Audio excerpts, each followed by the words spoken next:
안녕하세요. 자, 이번 시간은 이제 제 96회 전산회계 1급 기출문제 풀이를 시작하겠습니다. 백데이터 준비되셨죠? 내려받으셨어요? 파일을 내려받으시면 바탕화면에 이렇게 압축 파일이 먼저 생기죠. 카페나 자격증 홈페이지에서 내려받으시면 됩니다. 그리고 압축을 푸세요. 승질급 한 분 여기서 바로 시작돼가지고 나중에 에러 난다고 안 되고 막 이렇게 들어가시면 안 돼요. 안 되고 압축을 먼저 푸세요.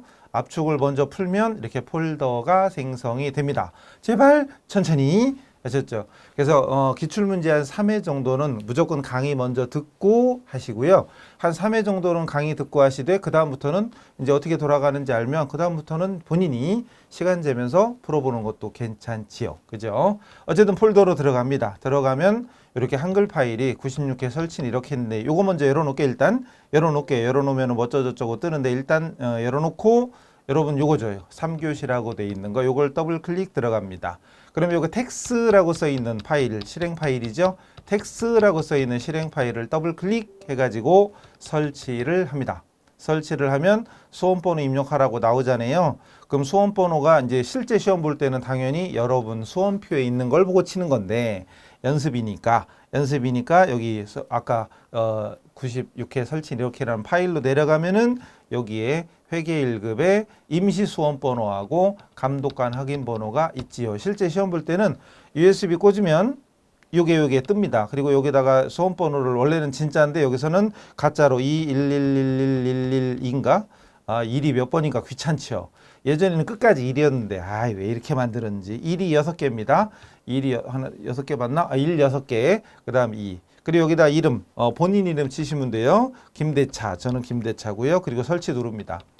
실제 시험 보러 가서 설치하는 거 이런 것들은 시험 시간 10분 전에 입실하면 다 알려줘요. 조금 일찍 가시면 되고 설치 누르고 그리고 여기 AB형 있죠? 자기 혈액형이 아니에요. AB형은 그 문제지에 보면 앞에 커다랗게 AB 써 있으니까 그 중에 자기 받은 문제지 보시고 A형이면 A형, B형이면 B형 이렇게 선택하시면 됩니다. 그리고 감독관 확인 번호는 실제 시험 시간 땡 하기 전까지는 안 알려줌. 그리고 기다리고 있다가 시험 땡 되면 요거 알려줍니다. 3551이네. 여기다가 3551 치고 엔터 치면 이제 시작이 되는 겁니다. 자, 이제는 됐으니까 닫고, 자, 이제 문제지를 펴놓으면 이렇게 0963이라고 돼 있죠. 그럼 여기에도 0963, 그리고 여기 자기 본인 이름하고 수험번호 이게 나와요. 그리고 이론 문제 답안 작성, 답안 저장 이런 메뉴가 보이죠. 그래서 기출문제 풀이를 한 번도 안 해보신 분들은 이렇게 강의 보시면서 답안 저장 어떻게 하는지 이따 보시고 따라 하시면 되고 한 2번이나 3번만 따라 하시면 그 다음부터는 혼자 해도 돼요. 그래서 이렇게 일일이 이거 백데이터 내려받고 설치하고 수험번호 입력하고 감독관 번호 입력하고 이런 것들은 한두 번이면 되죠. 그 다음부터는 어떻게 하냐? 그럼 이제 그냥 K랩 열어서 이 회사 코드만 0963 딱 치고 들어가면 그냥 연습할 수 있죠. 답안 저장 메뉴만 없을 뿐입니다. 요 답안 저장 메뉴만 없고 그냥 연습하면 되잖아요. 처음에 어떻게 돌아가는지 알려면 이렇게 보고 하시고요. 자, 이제 문제 갑니다.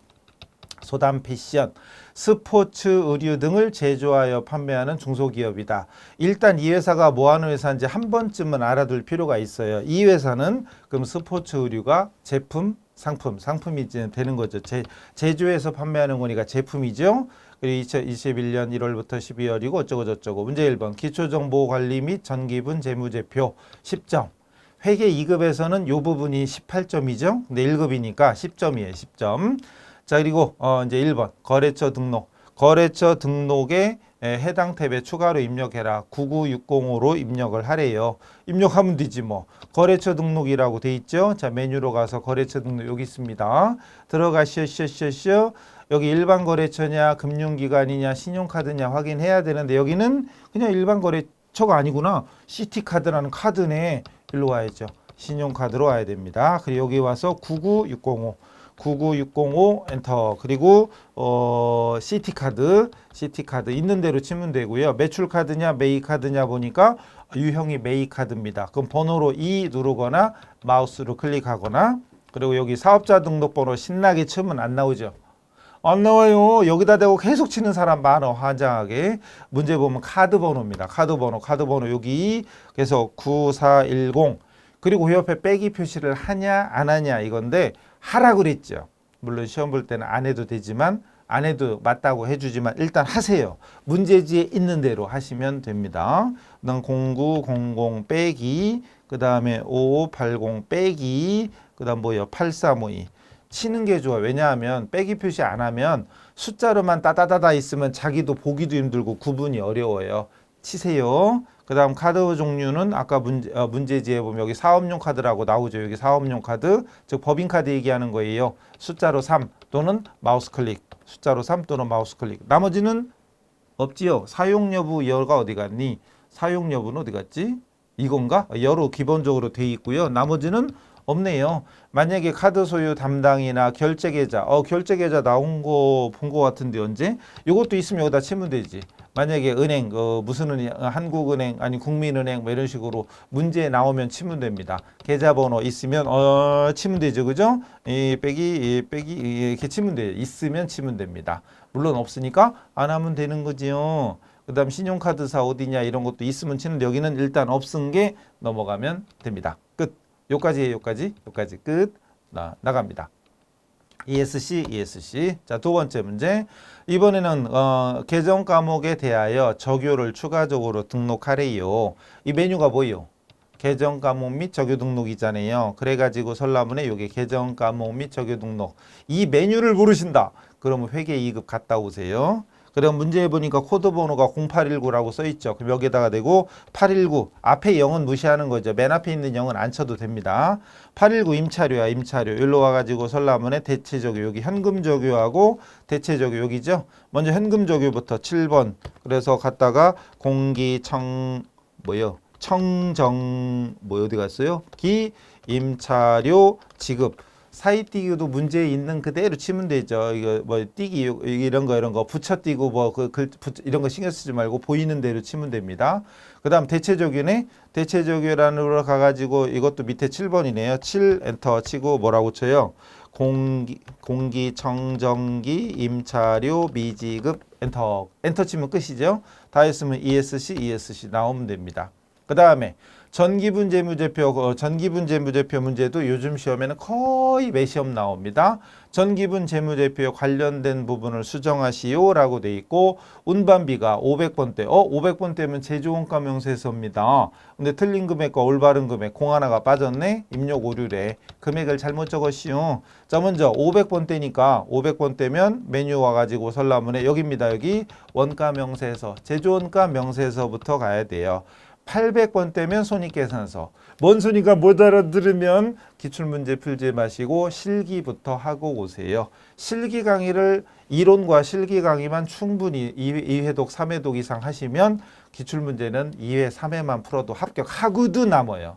근데 거꾸로죠. 이론 실기 겨우 한 번 띄고 기출문제만 10회, 20회씩 풀고 연락에 풀고 그러다 시험 문제 단어 하나만 바뀌면 뚝 떨어지고 하여튼 이론하고 실기 듣는 게 합격의 비결입니다. 어쨌든 원가 명세서 클릭하시고 문제가 뭐랬죠?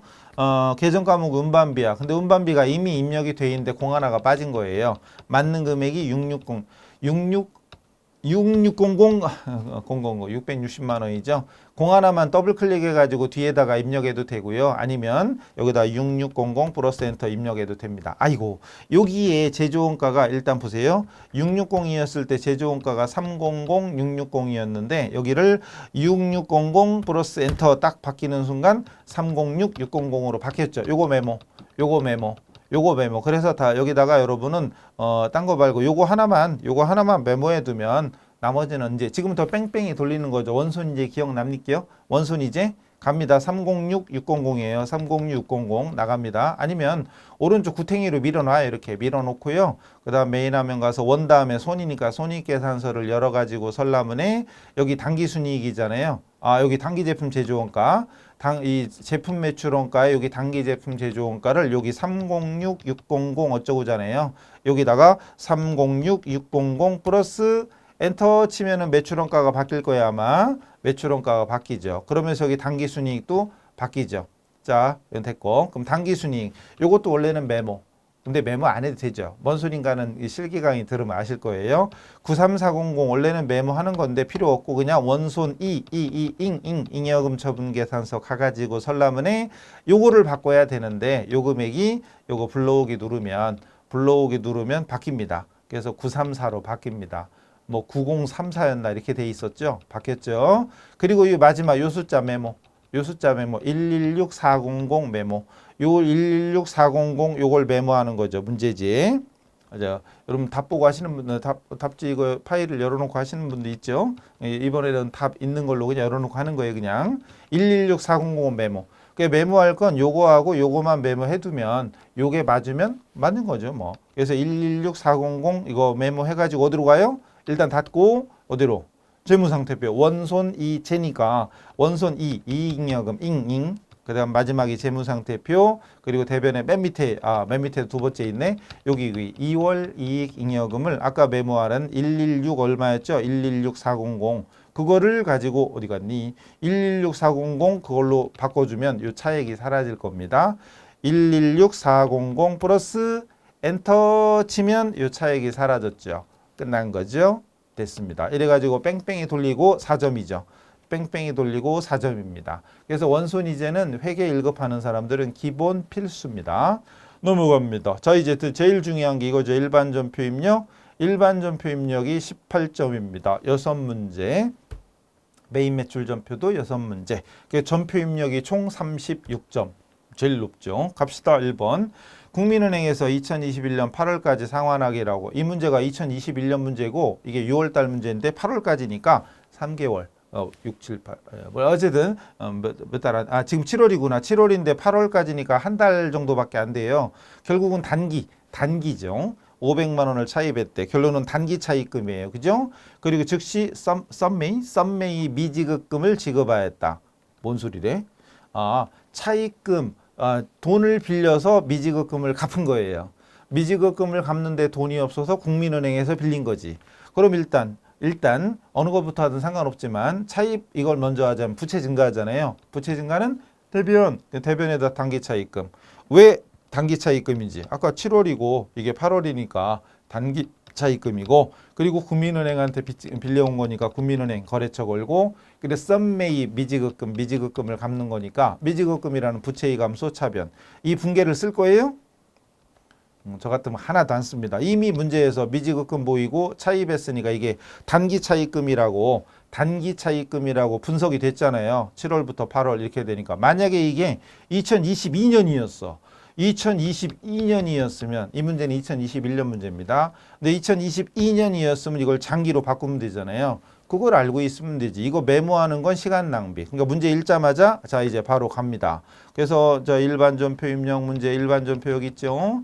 일반전표를 열어가지고 날짜를 0720 날짜를 이렇게 입력해주고 자 그럼 어느 변부터 하든 상관없잖아요. 어느 변부터 하든 상관없습니다. 그래서 예를 들어서 대변부터 하자. 그럼 대변에 차입이라고 친 다음에 단기 차입금 국민은행 두 글자 치면 되는 거지요. 이것도 네 글자 치고 세 글자 치고 하는 사람 많더만. 심지어 강사들도 막 이것도 차입금을 단기 차입금 이렇게 넘어갈 때까지 계속 쳐. 이런 사람 많지요. 아는 사람이 보면 깝깝하죠. 실전에서 그런 사람 만나봐요. 뒤에서 보면 막 아이고 넘어가요. 자, 금액은 500만 원. 그리고 차변에다가 미지급금. 이럴 때 아는 사람은 2, 5, 치면 되고 모르는 사람은 미지급 계속 치는 거 아니에요. 아는 사람 보면 얼마나 답답해. 이렇게 계속 치는 거지. 아는 사람은 2, 5, 치면 되죠. 253 미지급금. 그리고 썸메이야. 썸메이든 메이든 아무거나 두 글자만 치면 되죠. 주 치는 사람이 제일 깝깝한 사람이지. 주 가로 열고 주 가로 닫고. 우리는 그러지 맙시다. 어디 가서 그러면 저한테 배웠다고 하지 마세요. 다음 문제. 8월 21일 공장 이전을 위해 신축 중이던 건물이 완공되어서 취득세 등 소요 공과금을 보통예금에서 이체했다. 자, 취득세 딱 보자마자 매입하는 자산이 원가의 산입이죠. 건물이면 건물, 차량이면 차량, 원가의 산입이고 그리고 보통예금 끝났잖아요. 분석 끝났잖아요. 이게 건물이었죠. 건물이었으니까 건물하고 보통예금 쓰면 끝나잖아요. 이거를 분계를 차변에 건물, 대변에 보통예금 심지어 750만 원 7500000 하지 맙시다. 그냥 문제 읽고 바로 보자마자 그냥 바로 입력하는 습관을 들이시면 돼요. 여러분 문제지 받으면 문제지 펴놓고 그리고 보면서 볼펜으로 체크 그리고 바로 입력 이렇게 느긋하게 하시면 됩니다. 날짜가 0821 그래 놓고 어느 변부터 하든 상관은 없습니다. 차변의 건물 그리고 금액은 7500 아무리 봐도 숫자가 하나밖에 없는데 답을 차변에도 7500 쓰고 대변에도 750000 쓰고 하는 사람 보면은 갑갑하죠. 진짜. 그래요. 그 다음 대변에 보통 예금 103 치면 되죠. 우리끼리는 최소한 외울 계정 과목 10대 개만 외워도 103, 102, 101 이런 것들 외워도 훨씬 더 빨리. 그러니까 일반 사무실 가서 아무리 빨리 해도 월급이 똑같아. 그럴 때는 천천히 한 손가락으로 치시고 그 다음에 능력급이 존재하는 데가 있잖아요. 그럴 때는 제가 하는 이런 거 지금 제가 이런 분계를 쓰라고 했는지 쓰지 말라고 했는지 안 써도 된다고 했는지 이런 것들을 잘 소화하는 분들은 분명히 그런 경쟁 이런 데 가서 앞서갈 수 있는 그리고 연봉 1, 2천만 원씩 더 받을 수 있는 심지어는 1, 2천이 아니에요. 3, 4천 더 받을 수도 있어요. 진짜로. 그런 데가 물론 많진 않죠. 세무사무소 얘기하는 거예요. 거긴 능력급이잖아요. 능력급이니까 능력 있으면 팍팍 올라가고 없으면 10년 지나도 계속 최저임금이야 끝까지. 그리고 불만 터뜨리지. 나는 몇 년 차인데 아직도 월급 하나도 안 올려주고 승질나고 막 이래요. 자기가 능력이 없으니까 안 올라가는 거지. 넘어가요. 그런데 안 가면 돼, 그죠? 월급 똑같이 받는 데 가서 편하게 있으면 돼요. 그건 알아서 하시고 어쨌든 이왕이면 센스껏 하시면 됩니다. 자주 쓰는 건 외워라, 부디. 그 다음에 8월 30일 국민은행에서 차입한 단기차입금. 아까 그건가 본데? 아까 그거네요. 위에 거 1번. 요거 8월 달에 갚기로 하고 빌린 거. 그거를 상환하게 해서 보통 예금에서 이체했대. 끝났잖아요. 차입금 부채였는데 갚았어. 그럼 차변으로 오겠지. 그리고 보통 예금 나가지. 끝. 분석 끝났으면 바로 입력하면 되죠. 날짜 30날로 바꿔주고 차변에 차입. 차변에 이거 이렇게도 이렇게 초성만 해도 나오긴 나오는데 차입이요. 이거 왜 이래 오타가. 잠깐요. 차입. 이거 어디 갔니? 키보드가 죄송해요. 바뀌면 이럴 때 있어요. 그다음 국민은행 거였죠. 국민은행 그리고 아까 500이었죠. 500 그리고 대변에 103 보통 예금 끝 이렇게 되죠. 우리는 여기 예금에 든 거래처 안 거는데 실제 실무 진짜 실무에는 예금에 무조건 거래처 겁니다. 근데 우리 시험에서는 일단 아니죠. 참고로 AT에서는 걸어야 됩니다. 그럼 여기 걸면 안 되냐? 걸어도 되긴 되지. 이게 국민은행 거다. 그럼 여기도 국민은행 이렇게 똑같이 이렇게 걸어도 되긴 됩니다만 우리 시험에서는 여기는 일단 채점 대상 아니에요. 여기 빠뜨리면 이건 감점입니다. 차입금에 빠뜨리면 감점. 아셨죠? 넘어갑니다. 다음. 지난달 영업팀 임직원들에게 영업팀 직원들에게 급여를 지급하면 하는 게 아니구나. 하면서 원천 징수한 소득세. 딱 보자마자 여기서 뭐가 떠올라요?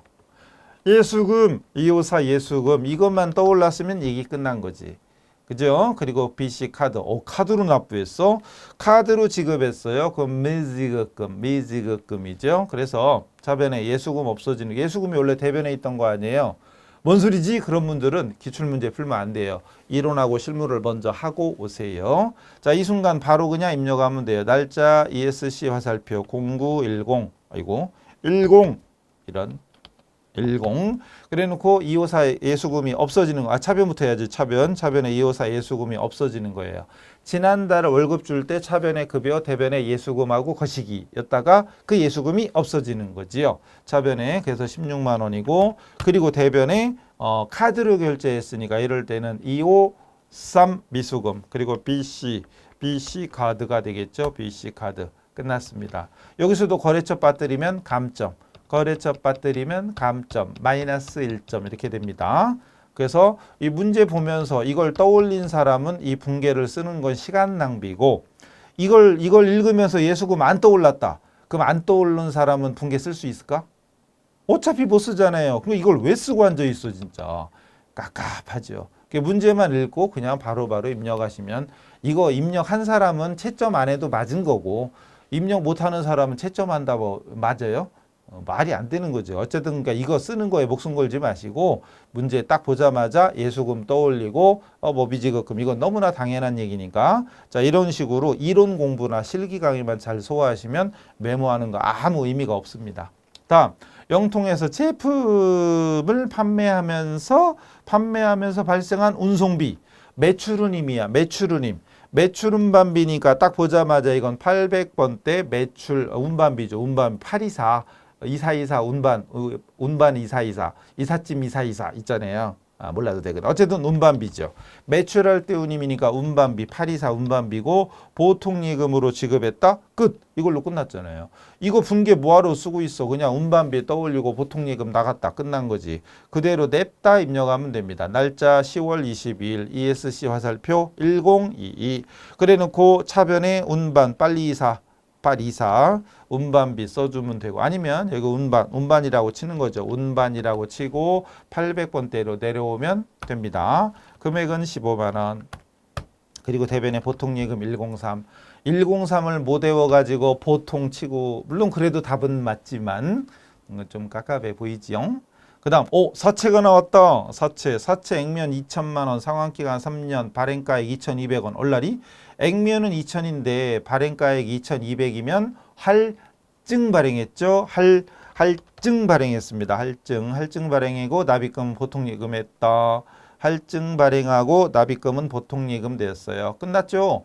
이걸로 그냥 끝났지. 이론 공부가 된 사람은 보자마자 그냥 이 상태에서 그냥 자 날짜 11월 1101 대변의 사채는 부채니까 대변이죠.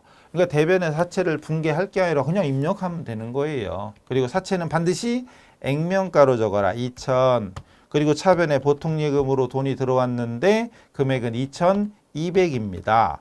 그럼 대차가 안 맞아. 그럼 대변에 뭐라고 해요? 이럴 때 바로 사채 할증 발행 차금이죠. 사채 할증만 쓰면 빨리 나올래나? 나오네. 사채 할증 발행 차금 끝났지요. 그러니까 문제 보면서 입력할 수 있을 정도 실력을 쌓으면 이거 분개하는 건 시간 낭비. 그러니까 이게 안 떠오르는 사람은 이거 쓸 수 있나? 어차피 못 써. 근데 왜 자꾸 이거 답 쓰는 거에 목숨 거는지. 저는 채점하려면 필요해요. 그건 시간 남아돌면 하세요. 문제 풀고 나서 시간이 너무 남아. 그럼 분개를 열심히 쓰세요. 근데 그만 얘기할까? 어쨌든 분개 쓰는 거에 목숨 걸지 마시고 딱 보자마자 사채 액면가로 적어야 되고 액면 초과하면 할증 발행 차금이고 만약에 액면 미달이면 차변에 사채 할인 발행 차금이죠. 사채 할인 발행 차금. 할인 발행했으면 차변에 사채 할인 발행 차금이고 이 문제는 할증이니까 사채 할증 발행 차금이죠. 그죠? 요런 이론을 알고 있으면 입력 분개 메모할 필요 없다. 바로 갑니다. 이번에는 메인 매출 전표. 이건 부가세랑 관련된 거죠. 부가가치세랑 관련된 거고 이것도 6문제 18점. 일반 전표와 메인 매출 전표 입력하는 것만 36점이고 그 뒤에 가면 결산 문제가 또 있죠. 그죠? 넘어갑니다. 어쨌든 바로 갑시다. 메인 매출 전표의 포인트는 과세 유형 정하는 거. 과세 유형 정하는 기준은 증빙이죠. 뭔 소리가 모르면 기출문제 접어요. 빨리 접고 실무 강의, 실무 강의부터 빨리 2회독 이상 3회독까지가 기본 예의고 하셔야 돼요. 자, 바로 갑니다. 8월달 새로 출시한 제품의 홍보를 위하여 판매부서에서 광고 대행사인 블루에게 홍보물 영상 컨텐츠 제작을 의뢰하고 홍보물 어쩌고 저쩌고 그리고 세금계산서를 발급받았다. 증빙이 뭐요? 세금계산서. 그럼 과세. 세금계산서에 있으면 과세죠. 매입과세. 과세 또는 매입과세. 이것만 메모. 사실은 과세를 떠올린 사람은 그냥 냅다 가면 되죠. 그리고 110만 원은 중요한 거 부가세가 포함됐대.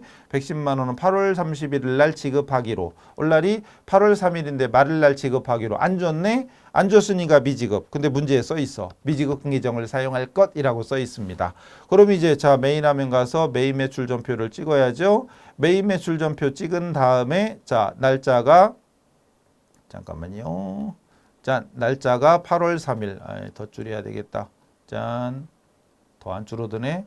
8월 3일로 올라가지요. 8월 3일로 올라가서 0803 그리고 매입과세 51번 품목은 홍보물 여긴 채점 안 하죠. 여긴 채점 안 하니까 문제에 써 있는 것 중에 적당한 걸 쓰면 되고 물론 시간이 아깝다. 그럼 이거 안 쓰고 넘어가도 채점은 안 합니다. 근데 일단 쓰세요. 그러니까 이런 건 써도 돼. 쓸데없는 분계 안 쓰고 이런 걸 써야 돼. 그래야 나중에 실무에 나가서 욕을 덜 먹어요. 수량단가 없고요. 자, 중요한 건 이 110만 원이 부가세가 포함돼 있어요. 부가세가 포함해서 줬는 건 뭐가 있죠? 대답이 안 나와. 그런 분들은 실무 강의 듣고 오세요. 건별 가과형과. 근데 이건 건별 가과형과 아니지요? 그러면은 나누기 1.1이죠. 나누기 1.1에서 100만 원을 적어야 됩니다. 왜 또 나누기 1.1이야? 이걸 또 모르신다면 얼른 좋은 말로 할 때 갔다 오세요. 파이팅. 예, 파이팅. 거래처가 어디였더라? 블루입니다.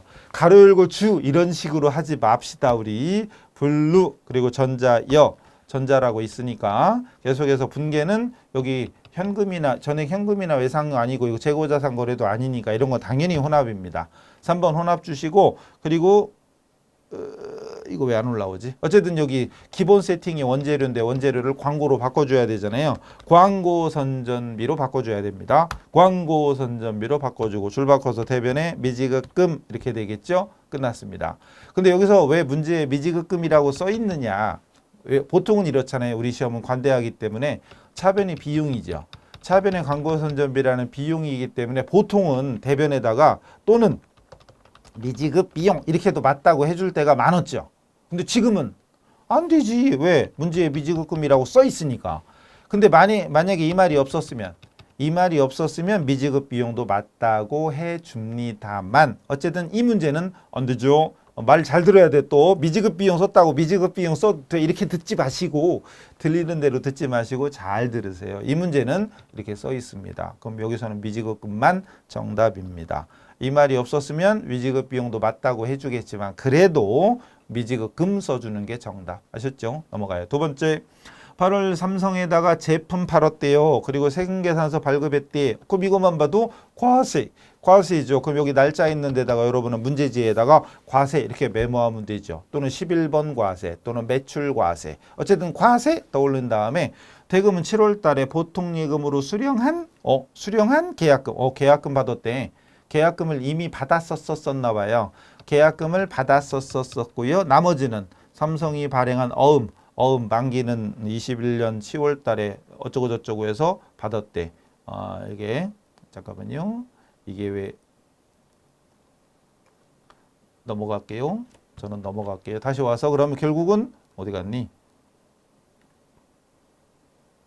이 참말로. 자, 일로 빼버릴게요. 다시 문제로 가보면 요거죠. 계약금을 제외하고 나머지는 어음을 받았어요. 어음 받으면 받으러옴이죠. 어음 받으면 받으러옴 너무나 당연한 거고 여기 보니까 전자부품 수량단가도 있죠. 수량단가는 채점 대상은 아닙니다만 그래도 웬만하면 입력하시라 그랬죠. 웬만하면 입력하세요. 물론 요건 채점을 안 합니다. 그리고 현금란이 있고 어음란이 있어. 근데 여기 현금란이 있다고 현금 쓰면 안 돼요. 아까 여기 보통예금으로 받았던 계약금이 있었대. 7월 30날. 그럼 예를 들어서 일반 전표에 7월 30날 돼 있나 가볼까? 일반 전표에 7월 30날 가보면 여기 선수금이 1,100만 원 써 있어요. 써 있네. 일반 전표. 근데 지금 우리는 메인 매출 전표입니다. 메인 매출 전표에 8월 10날로 옮기시고 매출 과세 11번. 분명은 여기 써 있는 전자부품의 수량 단가. 이건 물론 채점 대상은 아니랬지만 이렇게 입력. 쓸데없는 분계 쓰는 거, 답안 쓰는 거 빼고 이런 건 입력하시는 게 좋아요. 이렇게. 그리고 거래처가 아까 어디였더라? 거래처가 이거 우리가 소담이고 상대방이 삼성이죠. 내가 파는 거니까 내가 공급자고 상대방은 삼성입니다.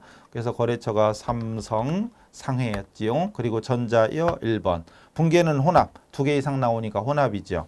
제품 매출의 부가세는 자동으로 떠 있고 줄 바꿔서 차변에 선수금부터.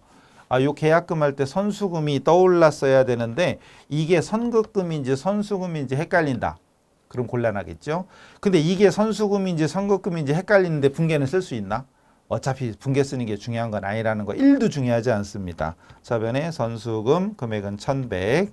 그리고 나머지는 차변에 어음 받았으니까 받을 어음이죠. 받을 어음. 끝났죠? 근데 만약에 삼성이 발행한 어음이 아니라 만약에 대구상해가 발행한 어음이다. 그럼 이거 대구로 바꿔줘야죠. 요거 대구로 바꿔줘야 됩니다. 끝! 넘어갑니다. 다음 문제. 그 다음은 뭐다냐 11월 달에 선적이 완료된 제품은 미국 소재법인인 이베이야. 미국에다가 어쨌든 외국에다가 팔았나비요. 그래서 11월 2일 날 $10,000에 직수출 했다가 아니라 계약했네. 이런 계약했대요. 계약했대. 그래. 근데 11월 2일 날 계약했었는데 오늘 11월 10일 날 선적 완료했대. 선적 완료한 제품 결국 팔았다는 얘기죠. 수출했다는 얘기입니다. 수출했어요. 그 대금은 차후에 받기로. 그 외상이지. 어쨌든 제품을 팔았는데 나중에 받기로 했으니까 외상 매출금이에요. 외상 매출금. 그랬고 계약일 시점 기준 환율이 1210원. 계약일. 근데 오늘은 선적일. 선적일 환율은 1250원. 중요한 건 선적일이죠. 오늘 선적일이죠. 오늘. 그럼 $10,000에 1250원. $10,000에 1250원만 하면 1250만 원이죠. 그 메모하려면 요거 $10,000 곱하기 요거 메모하면 되지. 요건 아니야. X.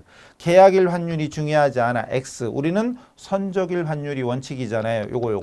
요거만 체크. 그럼 1250만 원 나왔다. 끝. 물론 유형은 수출이죠. 직수출, 수출입니다. 문제에 직수출이라고 나와 있는데 이걸 가지고 고민하고 있으면 안 되겠죠. 그래서 날짜 11월 10날 갑니다. 11월 10날 직수출. 수출 코드 모르면 16번 이거 보고하면 되니까 이거 보고 밑에 써 있는 거 보고하면 되는 거죠. 16번. 분명은 제품 그리고 공급가액에 $10,000에 1250원 곱해서 1250만 원 적어주고 거래처가 이베이잖아요. 한영키 누르고 검색할 때는 하나만 쳐도 나오긴 나와요. 대소문자 이건 소문자 돼 있었구나. 이베이. 다시 한영키 누르고 거시기 영세율 구분. 안 봐도 1번, 3번 둘 중에 하나잖아요. 이거 모르는 분은 공부 신경 안 쓰고 한 거지. F2번 눌러보면은 1번이 직수출이고 3번이 영세율, 간접수출, 내고신용장, 로컬LC, 구매 확인서. 그죠? 여기서는 직수출 1번입니다. 안 보고도 1번 쓸 정도가 돼야 되고요. 그리고 수출 신고 번호가 문제에 있으면 치면 됩니다. 있으면 치면 되는데 없어. 엔터. 그리고 분계 혼합 3번. 물론 2번 외상 줘도 되죠. 어차피 외상이니까 외상 줘요 2번. 그럼 끝났지. 더 편하지. 외상 매출금 끝. 예. 물론 혼합 주고 외상 매출금 입력해도 됩니다. 여기는 채점 대상 아니에요. 근데 왜 시험 때 되면 꼭 물어봐. 여기 혼합으로 적으면 안 돼요. 외상으로 적어야 돼요. 막 이런 사람들 수업을 안 듣는 거지. 넘어가요. 그 다음 11월 20날 격리부서에 업무용 도서를 구입했다. 도서 인쇄비. 도서 나오는데 도서 인쇄비가 안 떠오르면 곤란하겠죠. 그 현금 줬대. 현금을 지급했고 써령 문고로부터 다음과 같이 현금 영수증. 증빙이 뭐예요? 현금 영수증. 증빙이 현금 영수증이야. 그건 뭐요? 뭐긴 뭐요? 현과지. 현과. 아닌가? 현과라니 참. 책 샀죠? 책은 면세 제품이잖아요. 그럼 현면이지. 법인세 조정 실무. 현면입니다. 증빙이 현금 영수증이고 이 책, 도서, 신문, 잡지 이런 거 다 면세니까 현면이죠. 현면. 이런 건 메모. 요 정도는 메모해놔도 되죠. 요거 메모하는 것까지 제가 뭐라고 하지는 않아요. 근데 쓸데없이 도서 인쇄비, 심지어는 100000 이렇게 메모하는 사람들. 이렇게 되죠. 제가 사리를 한 500만 개를 쌌어요. 그래서 저 화장하면 살이 한 2천만 개 나올게 아마. 자, 현면입니다. 자, 그래서 갑시다. 날짜가 11월 20날. 날짜 11월 20날 바꾸고 아까 입력 다 끝난 거죠? 했겠죠? 그 다음에 저기 거시기 뭐시기요. 현금 매입 쪽이죠. 매입 쪽에 현금 면세 여기 있잖아요. 여기 있는 번호 62번 이것까지 다 외워야 되는 건 아니지요. 이거 보면서 과세, 영세, 면세 정도는 안 보고 입력할 수 있으면 더 좋고 물론 현과, 카과 이런 것도 외우면 더 좋지. 근데 어쨌든 외우라고 안 했슈. 이건 현면 주면 됩니다. 그리고 거시기 뭐시기요. 품목이 도서 이러면 되고 그리고 금액은 아까 10만 원이었죠. 10만 원. 10만 원 입력하고 무슨 서령 문거 설만 쳐도 나오겠죠. 한 글자만 쳐도 웬만하면 나오는데 이제 보통 두 글자 입력했죠. 가로 읽어 주 이런 짓만 안 하면 돼. 그런 사람 꼭 있어요. 가슴에 발을 넣고 찔리는 사람은 제발 귀를 열고 보고 하는 대로 자꾸 따라 하셔야 좀 나중에 실무에 나가서 욕을 덜 먹어요. 분계는 현금 거래잖아요. 현금 1번. 그리고 기본 세팅 원재료. 기본 세팅 원재료를 도서로 바꾸면 되죠. 도서 인쇄비인데 격리부서잖아요. 격리부서면 당연히 800번대지. 그죠? 됐죠? 끝. 물론 여기 현금 안 주고 혼합이라고 준 다음에 도서인쇄비 쓰고 혼합으로 줘볼게요. 일단 끝난 거예요. 혼합으로 줘보고 기본 세팅 도서인쇄비로 도서인쇄비로 바꾼 다음에 대변에다 현금을 적어도 상관은 없습니다. 어쨌든 여기는 채점 대상이 아니고 분계만 맞으면 돼요. 출금으로 돼 있으나 차대변 적거나 상관없습니다. 근데 신기한 일이 벌어졌어요. 이 답안에 보면 이것도 받게 해줬어. 신기한 일이 벌어졌어요. 뭐 형면은 이상 없고 500번 때는 왜 맞게 해줬지? 우리는 뗐으면 해줘. 아무리 봐도 격리부서라고 나오는데 이건 확정 답안이라 뭐 예전 가답안하고 뭐가 달라졌나? 제가 그것까지는 확인 안 했네.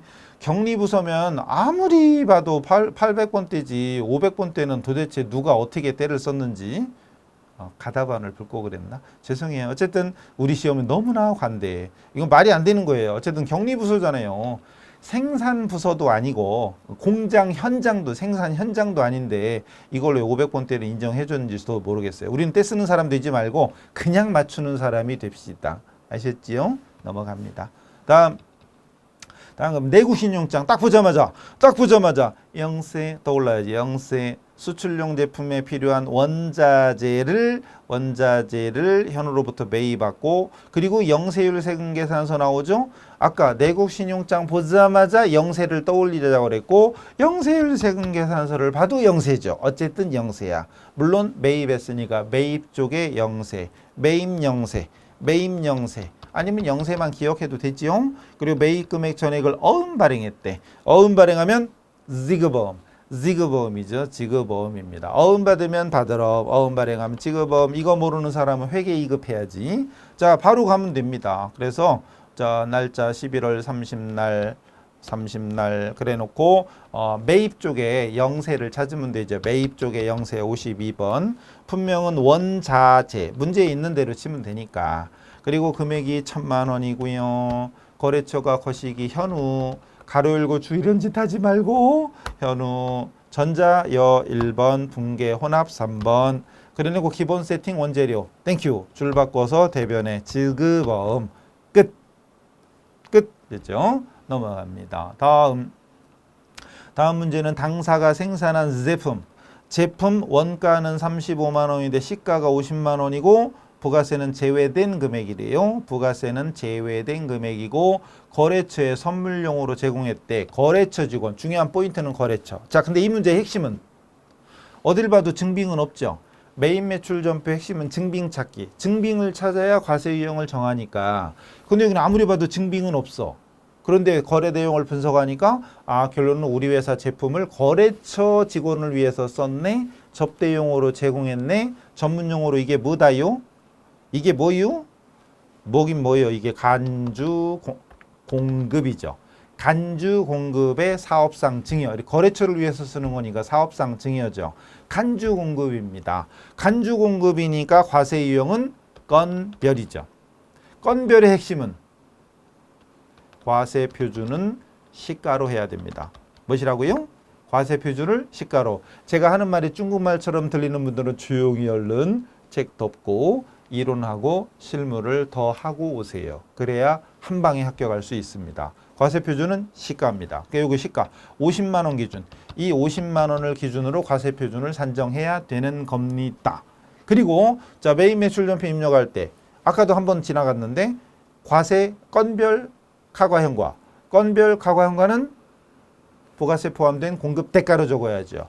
그럼 이 과세 표준 50만 원을 기준으로 해서 그럼 과세 표준은 얼마 적어야 돼? 그럼 50만 원을 기준해서 어떻게 해야 돼요? 모르겠는데요. 그럼 곤란하지. 1.1 그래가지고 55만 원을 공급 대가로 해서 입력을 해줘야 되죠. 이게 얘기 안 해도 이게 머릿속에 딱 보자마자 이건 건별이야. 이게 떠올라야지 합격이 되는 것이지 얘기해도 제 뭔 소리 하는 게 신발 찾고 있으면 이론하고 실무를 더 듣고 오셔야 돼요. 자, 갑니다. 날짜 12월 7일. 자, 이래가지고 날짜를 12월 07일 바꾸고 매출 쪽에 건별 14번. 품목은 거래처에 준 거니까 거래처 선물 이런 식으로 쓰면 되는데 여긴 채점 안 한다고 그랬잖아요. 품목은 입력을 안 해도 상관은 없어요. 근데 이게 어떻게 해서라도 입력해 줘야 나중에 우리가 실무에서는 무조건 입력해야 되거든요. 습관 들이세요. 그리고 여기다 공급가액 적을 때 건별 가과효과는 공급대가로 적어라. 그래서 공급대가를 55만 원을 적어야 됩니다. 제가 얘기하기 전에 여러분이 스스로 할 수 있을 정도가 돼야 합격 실력이 된 거죠. 회계 1급 절대 쉽지 않습니다. 거래처는 어디였더라? 없죠? 거래처 없잖아요. 거래처 어느 거래처인지 없으니까 빼고, 그리고 분계는 혼합주입니다. 그리고 제품 매출 한 거 아니죠. 일단 부가세 55만 원, 그래서 5만 원은 부가세는 내야 돼. 간주 공급이니까 부가세는 내요. 근데 제품을 파는 건 아니지요. 그래서 기본 세팅이 제품 매출인데 이거를 제품 매출이 아니라 제품을 줬으니까 제품으로 바꿔줘야죠. 제품으로 바꿔줍니다. 그리고 다시 돌아와서 적요란에 뭐 해야 돼요? 타계정 대체해야지. 08번 타계정 대체해줘야죠. 이걸 모르면 안 됩니다. 그리고 빠뜨리면 감점, 마이너스 1점 감점입니다. 그리고 금액은 원가로.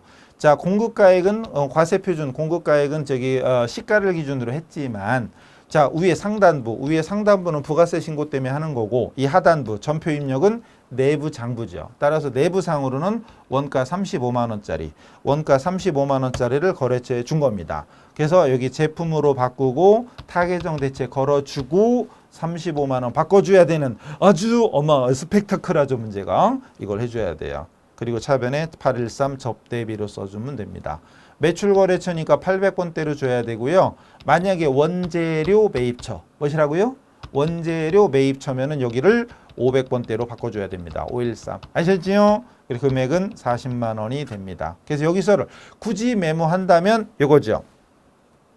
제품에 타계정 대체 걸어야 되고, 그리고 부가세는 여기 55만 원 입력한다는 거, 55만 원 입력한다는 거랑 요거 제품 타계정 대체 걸어야 된다는 거랑 요거를 메모하면 되겠지요. 아셨죠? 이걸로 끝. 그래가지고 제일 중요한 포인트 메모할 건 이거밖에 없어요. 요거 나머지 이런 거 분계 같은 거 이런 거 쓰는 건 진짜 시간 낭비고 건별이다. 간주 공급에 해당된다. 그리고 여기서 원가로 적는다. 요 정도 메모. 이 정도 메모하는 건 센스 있다고 해드리지만 이런 차변에 원재료 10000000 대변에 지급보험 10000000 이렇게 적는 사람은 합격을 해도 나중에 실무 나가면 깝깝합니다. 일단 이래가지고 자 매입 매출 전표까지 했고요. 문제 4번부터는 잠깐 끊었다 갑시다. 여러분 잠깐 동안 정리하고 오세요. 잠깐 이랬는데 3달 뒤에 오고 이러시면 곤란합니다. 자, 다음 시간에 뵙겠습니다. 수고하셨습니다.